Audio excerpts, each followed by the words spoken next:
Assalamualaikum warahmatullahi wabarakatuh. Perkenalkan, nama saya Nurfasana. Di sini akan menjelaskan tentang mengkaji literatur.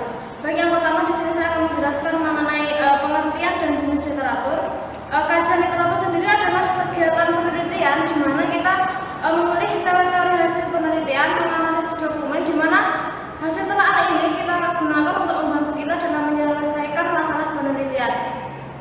Sedangkan untuk lokasi penempatan literatur, di sini literatur dibedakan menjadi dua, yaitu koleksi umum, yaitu bentuk buku yang telah diolah dan biasanya diletakkan dalam atau di rak terbuka. Kemudian koleksi referensi, di mana di sini dapat langsung menjawab pertanyaan kita, misalnya kamus ataupun ensiklopedia. Menurut tingkat ketajamannya, literatur di sini dibedakan menjadi tiga. Yang pertama yaitu literatur primer yang berisi uraian suatu teori. Kemudian yang kedua adalah literatur sekunder, yaitu literatur yang berisi informasi mengenai literatur primer. Sedangkan yang ketiga adalah literatur tersier, yaitu literatur yang berisi petunjuk untuk memperoleh literatur sekunder. Di sini Sulistyo Basuki pada tahun 1996 membagi literatur berdasarkan sifatnya menjadi tiga, yaitu dokumen tekstual, yaitu berbentuk tulisan sehingga dapat dibaca.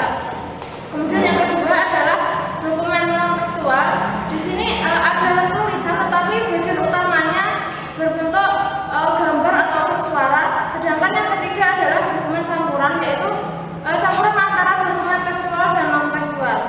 Sedangkan menurut isinya, literatur di sini diklasifikasikan sesuai klasifikasi desimal Dewey, yaitu karya umum, filsafat, agama, ilmu sosial, bahasa, ilmu murni, teknologi atau ilmu terapan, seni, sastra, dan yang terakhir adalah geografi dan sejarah. Sedangkan menurut bentuknya di sini literatur dibedakan menjadi dua, yaitu literatur berbentuk buku dan literatur berbentuk non buku. Untuk berbentuk non buku ini bisa berbentuk video, gambar, film, dan lain-lain. Untuk bahasan yang kedua yaitu mengenai maksud dan ruang lingkup kajian literatur. Nah, di sini maksud kegiatan kajian literatur adalah mencari teori atau landasan pikir yang kuat yang dapat membantu kita dalam menyelesaikan masalah penelitian. Sedangkan untuk ruang lingkup kajian literatur sendiri meliputi pengidentifikasian, penjelasan, dan penguraian sistematis dokumen-dokumen yang berisi informasi yang dapat membantu kita dalam penelitian. Kemudian bahasan yang ketiga yaitu mengenai cara mengumpulkan literatur. Setelah kita menemukan referensi, ada baiknya kita membaca abstrak atau intisari artikel tersebut. Baru kita membaca artikel secara keseluruhan, kemudian catat informasi penting yang terdapat di dalam artikel.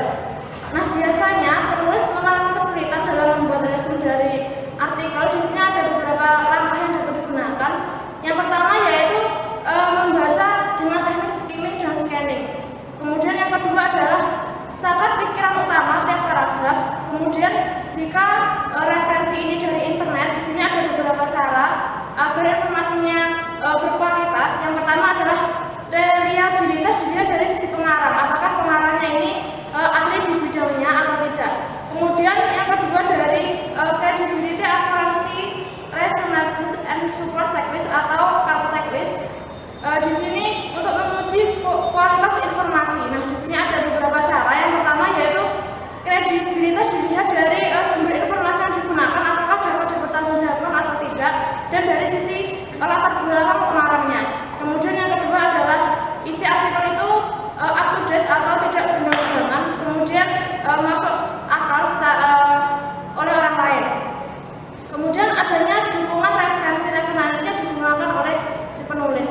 Nah, di sini agar studi perpustakaan dapat fokus dan efektif, ada beberapa langkah yang dapat digunakan. Yang pertama adalah memberi pengertian atau definisi yang jelas mengenai masalah penelitian.